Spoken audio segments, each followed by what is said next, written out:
Hello, aujourd'hui j'ai envie de vous parler de ma nouvelle bande dessinée. Alors techniquement il y a déjà une vidéo sur ma chaîne où j'explique comment je fais une bande dessinée, mais j'y ai rejeté un œil et... Bonjour tout le monde, aujourd'hui je sors une bande dessinée qui s'appelle Wonder Pony. Je me suis dit que j'allais la refaire. Ma nouvelle bande dessinée s'appelle Millie et Katsu à l'Ultra Fiesta. C'est l'histoire de Millie, une petite fille, et de son chat, Katsu, qui vivent ensemble et un soir ils entendent du bruit à l'étage d'en dessous et ils décident d'aller voir ce qui se passe et il se passe que c'est une énorme fête et donc ils décident d'aller faire la fête avec leurs voisins. Voilà, ça c'est à peu près le pitch de départ. C'est une bande dessinée jeunesse, je dirais à peu près à partir de 6 ans. Il y a une quarantaine de pages, il y a plein de petites aventures dedans et j'en suis très contente. J'ai mis un petit peu de temps à faire cette vidéo parce que, vous savez l'organisation, tout ça, mais sincèrement, je suis assez contente de mon travail et j'avais quand même envie de passer un petit peu de temps pour vous en parler, etc. Alors à la base, pour tout vous dire, c'est la maison d'édition Nathan qui est venu me contacter et qui m'a dit « On a envie de faire des BD pour les petits, avec pas trop de paroles, voire pourquoi pas muets. Est-ce que t'aurais des choses à nous proposer ?» Et moi, j'avais pas trop réfléchi dans cette direction-là, mais j'étais dans cette période où j'avais envie de me remettre à faire de la bande dessinée, à accepter moins de commandes, etc. Ça, je pense que j'en ai assez parlé sur cette chaîne. Et donc c'était une suggestion qui tombait bien, même si à la base j'avais pas particulièrement de moi-même eu une idée de bande dessinée jeunesse comme ça. J'ai réfléchi à ce que j'avais envie de faire, j'ai repensé à ces personnages que je dessinais depuis un petit moment et que j'aime bien. Alors j'en avais déjà fait des gifs par exemple, mais aussi quelques illustrations, etc. Et ça fait un moment que je me dis c'est des chouettes personnages, j'aimerais bien en faire un truc. Et dans une bande dessinée pour des tout petits, ça pourrait bien marcher. Le confinement était passé, mais c'était encore assez présent dans mon esprit, et je pense que c'est un peu ce qui a donné l'impulsion où je me suis dit je ferais bien une bande dessinée qui parle de fête, qui parle de vraiment s'amuser, d'être avec les gens. Ça serait ça la thématique principale. Et la fête, c'est pas particulièrement un sujet pour les enfants habituellement, donc ça donne aussi une petite originalité au projet. Et donc je pense que ça peut bien fonctionner. À partir de là, il faut que je trouve une histoire. Donc moi j'ai pas envie de faire une histoire qui soit trop compliquée. J'ai envie de pouvoir mettre beaucoup de petites choses à l'intérieur.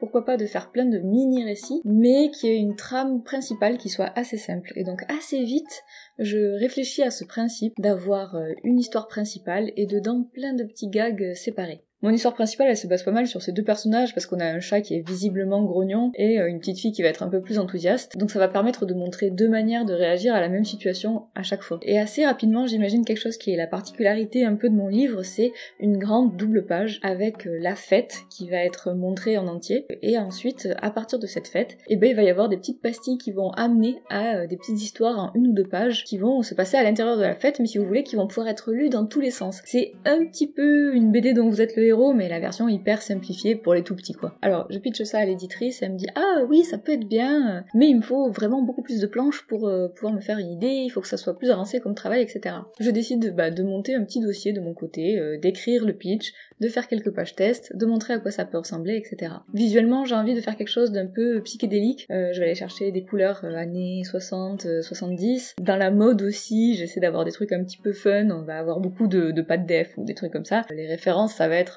les images ultra colorées, ultra psychédéliques qu'on peut avoir dans les années 70 vraiment. Et en plus, ça va assez bien avec le sujet puisqu'on est sur le monde de la fête. Donc je me dis... Allez, ça paraît être une bonne inspiration. Il y a une première version où on est un peu plus dans un univers 2000 avec beaucoup plus de rose, de mauve, de jaune, etc.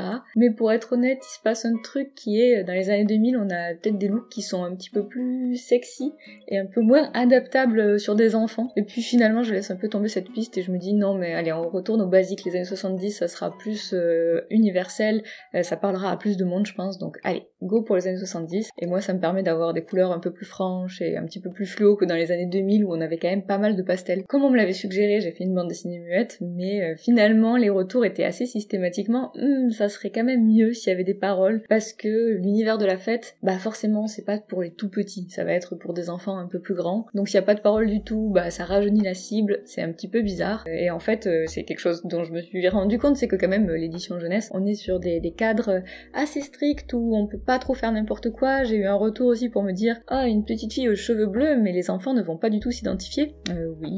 Après elle vit aussi toute seule avec son chat, donc je sais pas si on était de toute manière parti sur un univers hyper réaliste, mais ça risque de coincer assez vite sur ce que j'ai envie de raconter par la suite. Donc voilà, des éditeurs, des éditrices un peu frileux on va dire, et donc je vais retravailler ça, je vais rajouter des bulles, où ça grandit un peu la cible, moi ça me permet de raconter des histoires un petit peu plus complexes. Si la BD est muette, tout doit passer par l'image tout le temps, donc il faut que je sois sur des histoires très très simples pour que tout reste hyper lisible même sans texte. Là je peux rajouter des dialogues, les personnages peuvent avoir plus de personnalité, c'est quand même, en fait, c'est quand même plutôt cool. De moi-même, je pense que j'aurais eu tendance à mettre des dialogues. Et comme il y avait eu cette suggestion au début, je me suis un petit peu laissée entraîner. Donc voilà, pour être honnête, il y a aussi une période qui est juste un peu marécageuse, où j'ai des éditeurs et des éditrices qui me disent qu'ils sont intéressés, mais il faudrait changer ceci, il faudrait changer cela, et du coup j'attends un petit peu, j'ai pas forcément envie de changer mon projet parce que je préférais que quelqu'un le prenne tel quel, mais du coup ça fait quand même quelques semaines, voire quelques mois, où j'attends un peu que les choses se débloquent. En termes de temps, c'est pas très grave, j'ai d'autres choses à faire, j'ai des commandes, etc. Mais il y a quelque chose d'un petit peu décourageant l'année dernière. Voilà, j'ai eu l'impression de ramer un peu pour présenter ce projet, alors que c'était pas vraiment une commande au début, mais c'est quand même quelque chose qu'on m'avait suggéré, et il fallait quand même que je revienne convaincre les éditeurs, les éditrices. Donc il y a eu quelque chose d'un peu laborieux qui m'a par moments découragée. Et puis finalement, heureusement, je finis par m'entendre avec la première éditrice, et on se dit qu'on va faire ce livre ensemble. À ce moment-là, moi j'ai ce que j'ai mis dans mon dossier, c'est-à-dire le principe général du livre, cette histoire de livre dont vous êtes le héros, les personnages principaux, à quoi ils ressemblent, j'ai l'introduction qui est quand même crayonnée, j'ai des petits aperçus de à quoi pourraient ressembler les planches. Toutes ces planches qui sont dans le dossier ont au final été jetées à la poubelle et j'ai refait par la suite. Alors une fois qu'on se met à peu près d'accord sur le contrat avec l'éditrice, ça aussi ça va faire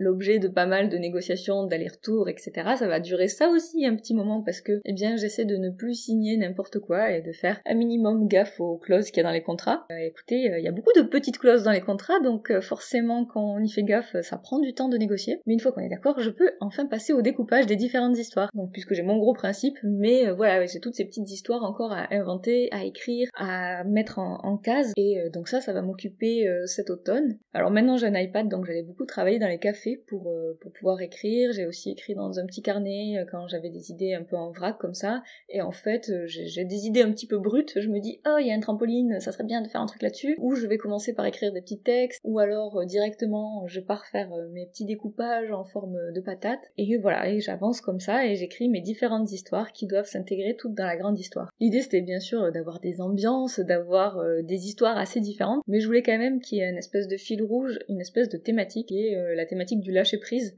L'idée c'est pas forcément de faire un livre didactique où je vais expliquer aux enfants comment aller mieux ou comment faire ci, faire ça, mais moi-même en fait j'ai fait un livre sur la fête, mais la réalité c'est que je suis quand même une personne très timide, que la fête à la fois ça m'attire et à la fois c'est quelque chose qui va peut-être assez rapidement me faire peur aussi, où je vais pas me sentir super à l'aise, et donc quelque chose que j'essaie de faire, et même si c'est de la jeunesse je vais quand même essayer de travailler pareil, c'est pas dire j'ai un message à transmettre, c'est plutôt me dire je me pose des questions sur ça, j'ai besoin de réfléchir à ce sujet-là, et tant qu'à faire, je vais essayer de le faire en même temps avec des lecteurs, et comme ça j'y réfléchis, moi je trouve des petites solutions qui me parlent à moi, et peut-être que ça parle aussi aux lecteurs, et ça me permet en fait de pas avoir un point de vue surplombant, un point de vue de je vais t'apprendre la vie, qui est parfois un défaut qu'on peut trouver en littérature jeunesse, surtout de la part de gens qui ne lisent pas beaucoup de littérature jeunesse. Oui, je clash en même temps alors que je sais pas pour qui je me prends, plutôt avoir des questionnements qui vont m'accompagner et que je vais essayer de mettre dans le livre. Et là, les questionnements, c'était clairement sur la question du lâcher-prise, de comment on fait quand on est très anxieuse et qu'il se passe des choses avec des gens autour de nous. Et je pense que c'est assez transparent dans l'album au final, que ça parle de ça, que ça parle un petit peu d'anxiété quand même, et de rapports sociaux, d'amitié, de comment on fait pour pas avoir peur des gens, etc. Enfin, j'espère que c'est pas trop plombant, mais clairement, moi c'est ce que j'ai voulu mettre dans mon livre, dans mon histoire. Et donc je fais plusieurs petites planches sur ce thème-là, en essayant de prendre les situations de manière différente, d'avoir des histoires qui soient juste marrantes, des histoires qui soient un petit peu encourageantes plutôt, un peu positives. J'essaie aussi d'avoir une histoire qui fait peur pour créer un petit contraste. Et donc la partie de l'écriture, c'était quelque chose qui me faisait très peur, parce que c'est là que t'inventes les trucs, c'est là que t'es obligé de trouver les bonnes idées, etc. Donc j'étais un peu genre, est-ce que je vais y arriver? Est-ce que je vais avoir des bonnes idées? Écoutez, je trouve que ça marche ce que j'ai fait. Je fais aussi pas mal relire à des gens autour de moi, notamment à Exaeva, à Juliette Boutin, à Mortis Ghost. Voilà, je pense que ça a été mes principales relecteurs et relectrices sur ce livre, et comme ça j'avance petit à petit, et une fois qu'on est d'accord avec mon éditrice sur les différentes histoires sur mon storyboard ou mon découpage, on peut dire les deux, et je vais passer tout simplement à la version dessinée. Faut que je m'y mette, faut que je fasse mes planches pour de vrai. Donc je commence toujours de la même manière. Alors mon découpage il est un peu flou, mais Pour ce livre-là, je vais pas refaire un crayonné par-dessus, parce qu'en fait... Mais oui, donc le thème c'est quand même le lâcher prise, donc si je commence à me faire 40 crayonnés, à angoisser sur à quoi va ressembler mon dessin et tout, on se perd un peu, on perd un peu la thématique, donc je me dis, je pars un peu YOLO, alors de temps en temps, je vais repréciser la composition avant de vraiment réaliser la planche, mais quand même l'idée c'est de se lancer un peu sans crayonner, et aussi de vraiment m'amuser quand je dessine, de pas trop me prendre la tête sur j'ai envie de faire un truc qui soit parfaitement juste, d'avoir des anatomies complexes ou quoi. L'idée c'est que ça soit fun, qu'il y ait plein de personnages de plein de formes différentes, et qu'il se passe plein de petits trucs dans les coins, etc. Et notamment pour ça, je fais des grandes pages avec énormément de détails. J'ai envie que le livre il soit agréable à lire, qu'on ait envie d'y retourner, que les enfants ils puissent aller chercher des petits détails un petit peu partout. Et donc ça m'amuse beaucoup de faire ça. De ne pas avoir de crayonné, en fait, ça va me permettre de rester hyper spontané tout simplement. Et alors là, pour être honnête, la validation de l'histoire a pris un petit peu de temps, et je me retrouve à être assez juste pour finaliser mon livre. Donc je vais passer 2-3 mois vraiment enfermée chez moi, à pas faire grand chose à part dessiner, et donc tous les jours, je fais un maximum de planches. En plus, comme je vous ai dit, c'est des planches avec plein de détails, donc même s'il y en a qu'une quarantaine, ça va quand même être assez costaud de faire tout ça en 2 mois. Je travaille pas mal mes couleurs aussi, parce que j'ai envie qu'il y ait cette impression de festivité, que ça soit pétant là dans tous les coins. Vous pouvez voir aussi le traitement de la couleur, je me suis amusée à rajouter un peu des matières, des dégradés, etc. pour qu'on ait un peu moins un aspect froid et numérique, et pour qu'il y ait un peu ce côté presque ancré, un peu vieillot aussi. Même si globalement tout se fait dans un stress un peu extrême, je vous montre quand même les birils pour que vous voyez à quel point j'étais enchaînée à mon bureau. Donc voilà, quand on arrive fin janvier, j'avoue que je suis bien contente. En fait, j'avais fini pour Angoulême à peu près. Voilà, donc je vais un peu chez mes grands-parents, je pars faire la fête au festival d'Angoulême, etc. Et mon livre est à peu près fini, mais en fait quand je rentre, je me rends compte que non, il est pas vraiment fini. Qu'il y a 3 milliards de détails à retoucher, qu'il y a l'arrière de la couverture, qu'il y a le lettrage, qu'il y a la page d'intro, les remerciements, plein de petites choses en fait qui vont à nouveau prendre du temps, et les dernières finitions se font quand même un petit peu en catastrophe. Donc moi je rends mes planches début février et le livre sort début avril, donc vous voyez il y a 2 mois d'écart pour aller imprimer le livre et pour qu'il revienne. Et une fois que le livre est sorti, je vais aller en signer quelques-uns à la maison d'édition, puis je fais des dédicaces un peu à droite à gauche. C'est pas fini d'ailleurs, là j'y retourne vendredi. Et puis surtout, je suis bien contente car mon livre est sorti. Et je peux même réfléchir à pourquoi pas une suite à l'occasion. Alors là je suis sur un autre livre, mais c'est vrai que j'aimerais bien inventer d'autres histoires en fait pour ces petits personnages que j'aime bien. Un truc que j'aime bien aussi dans mon livre, c'est qu'à la toute fin, je me suis dit que j'allais mettre une double page d'activité un petit peu, donc il y a des trucs à chercher dans le livre, et il y a aussi des petites astuces pour dessiner les personnages principaux, ou pour dessiner en fait plein de formes de chats différents, etc. Je suis contente d'avoir fait ça, je trouve que c'est un peu marrant, et ça permet d'avoir des dessins d'enfants après. Et voilà comment j'ai fait ma nouvelle bande dessinée tout simplement. Vous pouvez, pour vous, pour vos petites sœurs, vos petits frères, pourquoi pas vos enfants, vos petits-enfants, c'est tout simplement dans la plupart des librairies. Si jamais ils l'ont pas en librairie, vous dites au libraire « j'aimerais cette BD » et il la commande et vous avez votre livre. Voilà, c'est très facile. Je précise parce que systématiquement il y a des gens qui ne savent pas où acheter les livres, donc je préfère donner l'info. En plus, regardez sur la couverture, il y a quand même du orange fluo sur le titre, ce qui est assez stylé. J'en ai mis genre sur le titre, mais il y a aussi plein de petits confettis qui sont en orange fluo. Le dos là, il y a le dos qui est en orange fluo aussi pour qu'on le voit bien dans les librairies. Vous inquiétez pas que tout a été pensé avec minutie. Merci beaucoup d'avoir regardé cette vidéo, j'espère que ça vous a intéressé. Si jamais vous achetez ma BD, j'espère qu'elle vous plaira. Et dans tous les cas, passez une bonne journée et à un de ces 4. Et regardez, ma chemise de 1 elle est trop belle, et de 2 elle est parfaitement assortie à la première page de ma bande dessinée. Est-ce que c'est pas incroyable? Franchement, c'est vraiment incroyable. Allez, salut!